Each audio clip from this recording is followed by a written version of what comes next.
मित्रांनो, लग्नानंतर होईलच प्रेम या मालिकेच्या आजच्या भागामध्ये मांडणी आता देवासमोर बसलेली असते. तिने देव आता आपल्या जीवासाठी पाण्यात ठेवलेले असतात. तिला जीवाची खूपच काळजी लागलेली असते, कारण गुरुजींनी सांगितल्याप्रमाणे जीवाला आगीपासून धोका असतो आणि तो त्याच्या जीवावर आता बेतलेला असतो. आणि हे सगळं संकट टाळण्यासाठी मांडणीने चक्क देव पाण्यात ठेवलेले असतात आणि देवाकडे ती जीवा लवकर बरं व्हावा यासाठी प्रार्थना करत करत असते. तर बिचारी रात्रभर आपल्या जीवासाठी ही प्रार्थना करत दिवशी सकाळी लवकरच विक्रम धावत याकडे येतो आणि म्हणतो, मानिनी, अगं, पार्थचा फोन आला होता आणि जीवाला घेऊन ते खाली आले आहेत. तेव्हा ती विचारते, खरंच आले का असं म्हणून ती पटकन देवाच्या पाया पडते आणि दरवाजाकडे वळते. तर आता खरंच जीवाला आता तेथे सगळेजण घेऊन आलेले असतात. जीवा अजूनही शुद्धीत नसतो, त्यामुळे सर्वांना असं जीवाला या अवस्थेत पाहून खूप मोठा धक्का बसतो. मानिनी त्याच्याकडे धाव घेते. मग आता त्याच्या डोक्यावरून हात फिरवत, जीवा बाळा, काय झालं रे, हे असं काय झालं असं मानिनी रडतच विचारते. तेव्हा आता वसू सुद्धा खूपच काळजी करत असते आणि म्हणते, हे असं काय झालं रे पार्थ जीवाला?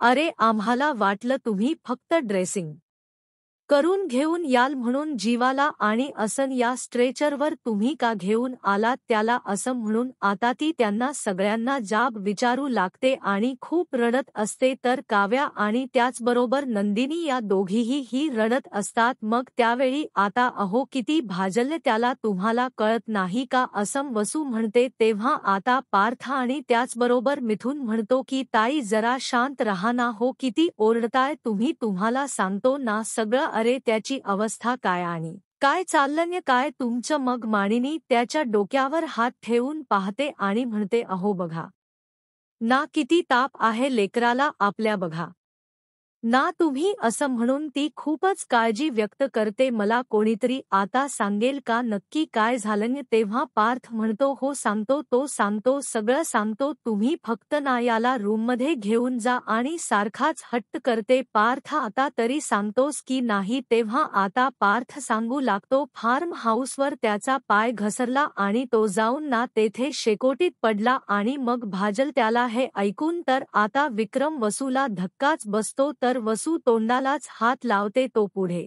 सांगतो, स्किन क्राफ्टिंग करायला लागलं, यासाठी थोडा वेळ गेला आणि त्यामुळेच तो ग्लानी आहे. तेव्हा विक्रम विचारतो, बाळा मग त्याला घरी घेऊन का आलास तू? तिकडे हॉस्पिटलमध्ये त्याच्यावर व्यवस्थित उपचार झाले नसते का? मग आता तो म्हणतो, बाबा जेव्हा तो शुद्धीवर आला ना तेव्हा सारखा सारखा म्हणत होता की मला हॉस्पिटलमध्ये राहायचं नाही, मला घरी घेऊन चला म्हणून. आणि डॉक्टरही म्हणाले घरी घेऊन जायला काही हरकत नाही आणि म्हणूनच मी आणले. आणि डॉक्टर सुद्धा म्हणाले आहेत की त्याचा ताप लवकरात लवकर उतरेल. तेव्हा मांडणीला आता खूप चीड आलेली असते आणि ती विचारते, काय रे, शेकोटीत पडला म्हणजे शेकोटीत पडायला ते काय लहान कोकुल बाळ आहे का? आणि तो पडेपर्यंत, तो भाजेपर्यंत तुम्ही सगळेजण काय करत होतात असा जाबाता ती सगळ्यांनाच विचारते. आणि मग त्यानंतर ती विचारते, मला सांगा हे सगळं घडलं तेव्हा आजूबाजूला कोण होत जीवाच्या? तेव्हा पारत आता त्या दोघींकडे पाहत असतो, मात्र त्या दोघीही आपली नजर खाली करतात. तर मानिनी रागातच आता नंदिनीकडे पाहते. मग त्यानंतर ती अक्षरशः आता नंदिनीच्या अंगावरच धावून जाते आणि विचारते, काय आगीपासून त्याला दूर ठेवायला सांगितलं होतं ना? मग तो शेकोटीपाशी जातो तर त्याला अडवायला नको का? मग आता बोल पार्थ, अरे तू तरी सांग ना असा जाबाता मांडणी विचारते. तेव्हा पार्थ विचारतो, आता आगीपासून दूर ठेवायला सांगितलं होतं म्हणजे हे तर मला काहीच माहीत नाही. तेव्हा आता त्याला आश्चर्याचा धक्काच बसलेला असतो आणि मग विक्रम त्याला म्हणतो, अरे बाळा, तेच सांगायला मी तुला कॉल केलं होतं, पण नेमकं त्यावेळी माझ्या मोबाईलला नेटवर्क नव्हतं, त्यामुळे माझा आवाज काही तुझ्यापर्यंत पोहोचला नाही. तेव्हा आता पार्थ म्हणतो, अहो बाबा, पण तुम्ही? मग पार्थला आठवतं की कशा प्रकारे बाबा काहीतरी सांगणार होते, पण नेटवर्क नसल्यामुळे आवाजच खरंच माझ्यापर्यंत पोहोचला नाही. पार्थला आता समजलेलं असतं गुरुजींबद्दल काहीतरी बाबा बोलत होते. परंतु आमचं बोलणंच पुढे झालं नाही. मग आता पार्थ विचारतो, नंदिनी काव्या तुम्हाला माहीत होतं का याबद्दल सगळं? तेव्हा आता मानिनी म्हणते की काव्याला नाही पण नंदिनीला मी सांगितलं होतं. तेव्हा ती नंदिनी जवळ जाते आणि तिला विचारते, काय सांगितलं होतं ना मी तुला की जीवाला आगीपाशी जाऊन देऊ नकोस म्हणून. आता नंदिनी खूप घाबरलेली असते तर मानिनी तिला विचारते, आता तूच सांग हे सगळं घडलं तेव्हा जीवाच्या आसपास होतं तरी कोण?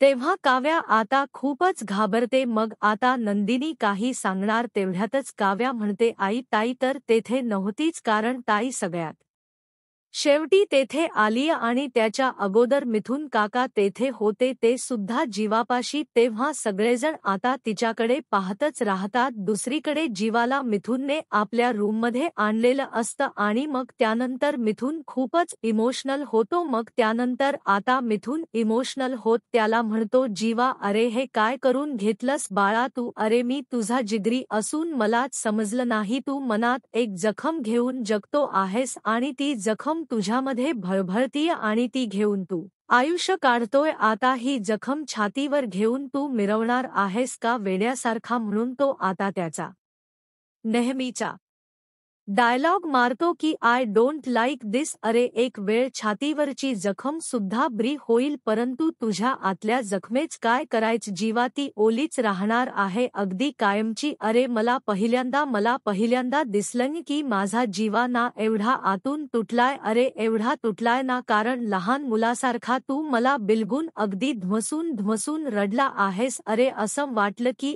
आभाळ तुझ्या डोळ्यामध्ये साठल्या आणि मी हे कधी म्हणजे कधीही विसरणार नाही आणि तुला होणारा त्रास ना आता मला अजिबातच बघवणार नाही. मला नाही बघणार जीवा नाही बघवणार असं म्हणून तो त्याचा एक हात घट्ट हातामध्ये पकडून ठेवतो आणि खूप म्हणजे खूप रडत असतो कारण जीवाकडून हे जे काही झालेलं असतं ना त्यामुळे जीवा आता एकदमच शांत झालेला असतो आणि तो ग्लानीत नसताना त्याच्याबरोबर मिथुन हे सगळं बोलत असतो. इकडे आता पार्थ विचारतो, मिथुन काका तिथे कसे असेल कारण ते तर केक आणि कॅडल सगळे काही डेकोरेशनची व्यवस्था बघत होते बरोबर. आणि जेव्हा नंदिनीने जीवा असा आवाज दिला ना तेव्हा मी अगोदर धावत गेलो आणि मग त्यानंतर मिथुन काका हे तिथे आले. आता पार्थने हे सत्य सांगितल्यानंतर सगळ्यांचाच आता गैरसमज होतो की म्हणजे काव्या खोट बोलतीय किंवा नंदिनी तरी. मग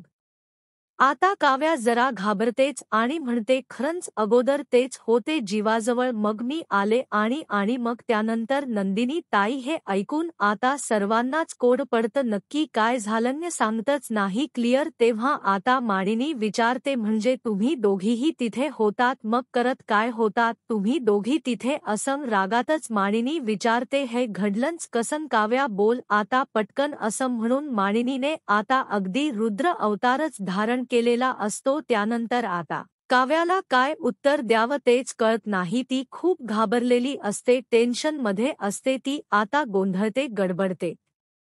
यामुळे मानिनी म्हणते, राहू दे तुझ्याकडून तर मला ना काही अपेक्षा नाही अगदी काळी मात्रही माझा तुझ्यावर विश्वास नाही परंतु नंदिनी तुझ्यावर खूप विश्वास होता. तुझ्यावर खूप मोठी जबाबदारी टाकली होती मी आणि एक जबाबदारी तुला साधी पेलवता आली नाही आणि म्हणूनच तुला जीवाची काळजी मी घ्यायला सांगितली होती ना. अगं आगीपासून लांब ठेव इतकं स्पष्ट मी तुला सांगितलं होतं तरीही तुला एक जबाबदारी सुद्धा पार पाडता आली नाही असा नंदिनीवर आरोप ती करते. त्यामुळे नंदिनी आता खूप रडते आणि तिला आता खूप टेन्शन आलेलं असतं की मानिनी सुद्धा आता खूप चिडली म्हटल यानंतर काही खरं नाही. मग त्यानंतर मानिनी आता खूपच तोडून बोलते आणि म्हणते, मला ना पहिल्यांदा पश्चाताप होतोय की ही आगीची गोष्ट मी तुला सांगितली. मी मिथुन भाऊजी किंवा पार्थला सांगितलं असतं ना तर माझ्या जीवाची आजची जी अवस्था झाली आहे ना ती कदाचित कधीही आयुष्यात झालीच नसती. अरे माझा बिचारा जीवा हा जाताना वाढदिवस सेलिब्रेट करण्यासाठी अगदी आनंदाने चालला होता आणि येताने कसा आला तुम्ही डायरेक्ट त्याला स्ट्रेचरवरच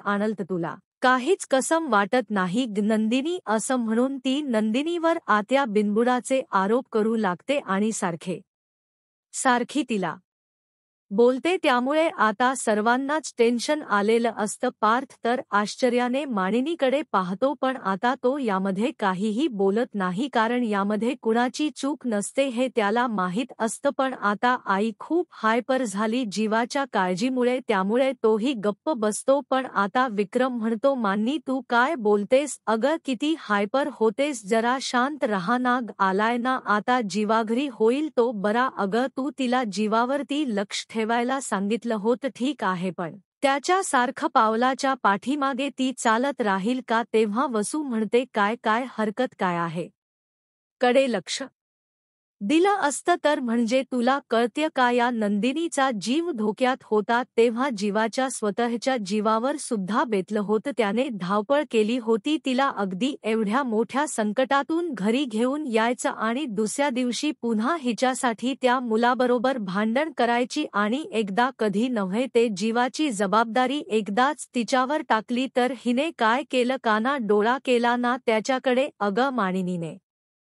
पहिल्यांदाच तिच्या लाडक्या सुनेकडून काहीतरी अपेक्षा केली होती आणि तिला वाटलं होतं की जीवाला जीवाने अगदी जपेल ती म्हणून पण हिने काय केलं आपण बघतोच आहोत ना सगळेजण. असं वसू म्हणते आणि काहीही म्हणू आणि चिडण जरा रास्त वाटेल तेवढ्यातच मिथून आता तेथे येतो तेव्हा नंदिनी धावतच त्यांच्याकडे जाते आणि काका कसे आहेत जीवा बरे तर आहेत ना असं काळजीने विचारते. मग वसू पुढे येत विचारते काय आता कशाला आवा आणतीस तू काळजी दाखवण्याचा जेव्हा लक्ष ठेवायला सांगितलं होतं तेव्हा नाही ना ठेवलंस तू लक्ष मग कशाला उगीच दिखावा करतीयस आता. मग आता नंदिनी म्हणते आई असं नाहीये जेव्हा आपलं फोनवर बोलणं झालं ना त्या क्षणापासून मी त्यांच्यावर अगदी लक्षच ठेवून होते आणि मग नंतर अचानक मला ते आगीजवळ दिसले आणि मी ते पाहिलं सुद्धा. मी त्यांच्या दिशेने अगदी क्षणातच धावत सुद्धा गेले पण अचानक त्यांनी लाकूड उचलून मग त्यावेळी सर्वांना आश्चर्याचा धक्का जो बसतो तर नंदिनीला पुढे काय सांगावं हे कळत नसतं कारण त्या क्षणी ती आता आतमध्ये असते आणि धावतच बाहेर येत असते. त्यावेळी लाकूड उचलून काय असं मानिनी विचारते. मग आता मानिनी खूपच हायपर होते आणि म्हणते की काय लाकूड उचलून काय आता तुम्ही सगळेजण काय सांगताय की जीवा हा शेकोटीत पडला आणि आता काय सांगताय लाकूड उचलून म्हणजे काय आहे काय नंदिनी हे प्रकरण ती आता नंदिनीला म्हणते बोल ना नक्की काय झालं होतं असं हायपर होत ती विचारते. तेव्हा पार्थलाच आता वाईट वाटतं आणि मग तो म्हणतो आई अग जरा शांत रहा ना. अग आई जीवा बेशुद्ध होण्या अगोदरच त्याने आम्हाला स्वतःला सांगितलं की तो बेशुद्ध होऊन शेकोटीत पडलाय तेव्हा तोल जाऊन माणूस शेकोटीत कसा पडू शकतो मिथून भाऊजी अस आता ती विचारते. अरे तुम्ही काय करताय काय बोलताय याचं तुम्हाला तरी भान आहे का. अरे माणूस सोल जाऊन शेकोटीत पडूच कसा शकतो असा आरोप ती सर्वांवर करते. मग मिथून हळूच काव्याकडे पाहतो तर काव्य आणि नंदिनी दोघीही खूप रडत असतात आणि मग त्यानंतर ती स्पष्टपणे सांगते असा अचानक तोल जाऊन जेव्हा माणूस शेकोटीत पडतो यावर ना माझा काहीही काडी मात्र विश्वास नाहीये आणि तुम्हाला कोणालाच काही खरं सांगायचं नाहीये का. मला त्यानंतर मान्नी अस्र पुसते आणि म्हणते ठीक आहे आता आई म्हणून मी माझ्या जीवाची पूर्ण जबाबदारी घेते आणि पटकन त्याला त्याच्या पायावर उभं करते की नाही ते पहा. असं खूपच रागात ती आता नंदिनीला म्हणते तर पार्थ आणि मानिनी हे दोघेही जीवाजवळ जातात तर नंदिनी सुद्धा मग आता काव्या सुद्धा निघालेली असते. तेव्हा विक्रम म्हणतो काव्या थांब तू लगेच जाऊ नकोस आपण तेथे गर्दी नको करूयात मानेनी चिडलेली आहे तू रम्या आणि मीना नंतर जाऊयात. मग आता रम्या काव्याला घेऊन आतमध्ये जाग अस आता वसू म्हणते. मग त्या दोघीही तिकडे रूममध्ये जातात. त्यानंतर आता मिथूला आठवतं की माझ्या दोस्ताच्या म्हणजे माझ्या जीवाच्या मनामध्ये कोणती आग ही धगधगत होती की काव्याने पार्थ दादा बरोबर लग्न करायला नको होतं कारण मी तिच्या नावाचा टॅटू सुद्धा अगदी इथे छातीवर काढून घेतला होता. मी तिच्यावर जीव ओवाळून टाकला होता आणि हेच त्याला दुःख सहन होत नव्हतं. त्यानंतर इकडे पार्थ आणि मानिनी दोघेही जीवाकडे जातात. मग जीवा असं म्हणत नंदिनी जेव्हा आता त्या उम्याच्या आतमध्ये पाय टाकणार असते तेव्हाच मानिनी तिला अडवत म्हणते, नंदिनी अजिबात तू रूममध्ये यायचं नाहीस. तेव्हा ती म्हणते, आई असं का बोलताय. तेव्हा पार्थ सुद्धा नंदिनीची बाजू घेत म्हणतो, आई असं काय करतेस तू. मग आता नंदिनी म्हणते, आई प्लीज मला त्यांची काळजी वाटते आणि त्यामुळेच मी बघायला आले. तेव्हा जेव्हा काळजी घ्यायची तेव्हा नाही घेतली. आता काळजी दाखवून काय उपयोग, शेवटी माझ्या जीवाच्या अंगावर ते बेलच ना. असं म्हणून आता ती नंदिनीलाच पुन्हा पुन्हा दोष देऊ लागते आणि विचारते, काय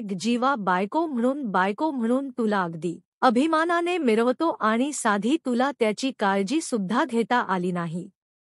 आता तोपर्यंत तू लांबच राहायचा आहेस, जोपर्यंत तो शुद्धीवर येत नाही ना तोपर्यंत. असं म्हणून ती नंदिनी समोर वेगळीच अट ठेवते आणि मी तुझ्या पाया पडते, वाटलं तर बाई असं म्हणते. तेव्हा आता नंदिनीला आता खूपच वाईट वाटतं, काय करावं तिला सुचत नाही आणि नंदिनी समोर ती त्यानंतर पदर सुद्धा पसरते आणि जीवापासून लांब राहण्याची तिला ताकीद देते. तेव्हा नंदिनी आता रडते आणि म्हणते, आई प्लीज असं नका ना करू, मला बघू दे ना त्यांना एकदा. त्यानंतर पार्थ म्हणतो, आई असं काय करतेस. अगं जीवाची बायको आहे ती, त्यावेळी आता बायको आहे म्हणून काय झालं.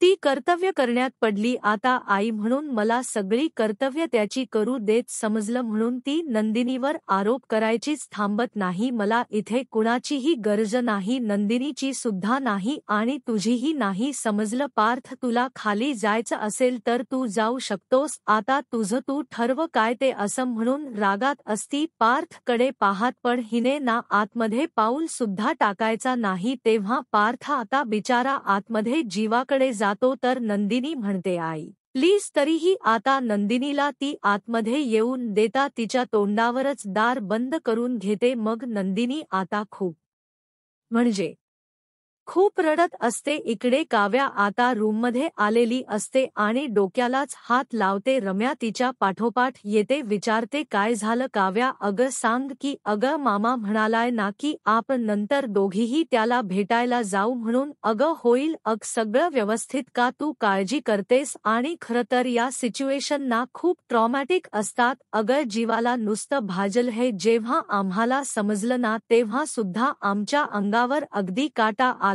होता आणि तुम्ही तर प्रत्यक्ष तेथे होतात बघायला. अगं जीवाला असं भाजलेल्या अवस्थेत तू बघितला आहेस, त्यामुळे तुला किती त्रास होत असेल ना, आय कॅन अंडरस्टँड. तरीही काव्या आता काहीच बोलत नाही, एकदम गप्प असते. एकदमच टेन्शन घेऊ लागते, तिला काहीही कळत नसतं. तर रम्या आता तिच्याकडे पाहतच राहते आणि विचारते, काय झालं काव्या. त्यानंतर काव्याला आठवत की कशाप्रकारे जीवाने माझ्या नावाचा टॅटू जाळला आणि त्याचाच मला त्रास होतोय, माझ्यामुळे माझ्या जीवाला एवढी मोठी जखम झाली, एवढा तो आता शुद्धीवर नाहीये. हे सगळं आठवून काव्याला आता पुन्हा एकदा धक्का बसलेला असतो आणि ती क्षणातच असं डोक धरते आणि खूप म्हणजे खूपच रडू लागते. कारण आता तिच्यासमोर हा जो काही भयानक प्रकार घडलेला असतो तो फक्त जीवा आणि तिच्यामध्येच असतो. त्यामुळे सिच्युएशन काय आहे हेच तिला फक्त माहीत असतं. ती आता खूप रडत असताना रम्या विचारते, काय झालं काव्या, काय झालं काय. अगं तुला हे बघ, तू पाणी घे बर अगोदर. असं म्हणून ती काव्याला थोडं पाणी प्यायला सांगते आणि त्यानंतर तिला अगदी शांत व्हायला सांगते. तेव्हा नक्की काय झालं काय काव्या, असं रम्या खोदून तिला विचारण्याच्या प्रयत्नात असते. तर काव्या खूप म्हणजे खूप रडत असते. त्यानंतर रम्या खोदून तिला विचारते, काय असं काही झालं का, तू घरातील दुसऱ्या कुणाला काही सांगू शकत नाही. मग तू माझ्याजवळ तुझं मन मोकळं करू शकते, तू मला सांगू शकतेस, तू माझ्याशी बोलू शकतेस, मी कुणाला काही सांगणार नाही. अगर जेव्हा तू बोलशील ना तेव्हा तुला मोकळं वाटेल, तू ब्री होशील, त्रास सुद्धा अजिबात होणार नाही. मला सांग जीवा पाय घसरून खरंच शेकोटीत पडला होता का. तेव्हा काव्या ताडकन तेथून उठते आणि तिच्या डोळ्यासमोरून ते प्रसंगच जात नसतं की कशाप्रकारे जीवाने माझ्या नावाचा टॅटू पूर्णपणे जाळून टाकला.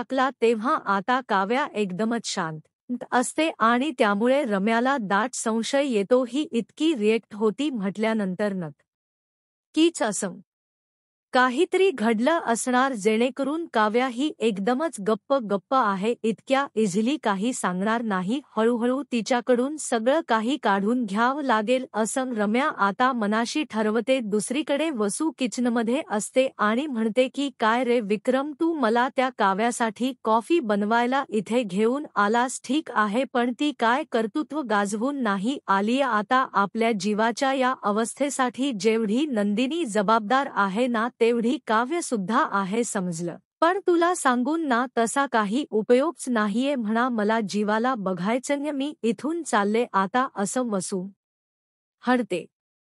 तेव्हा कॉफी बनवण्यासाठी आता विक्रम सुद्धा मदत करत असतो आणि म्हणतो ताई अग थांब ना तू तरी.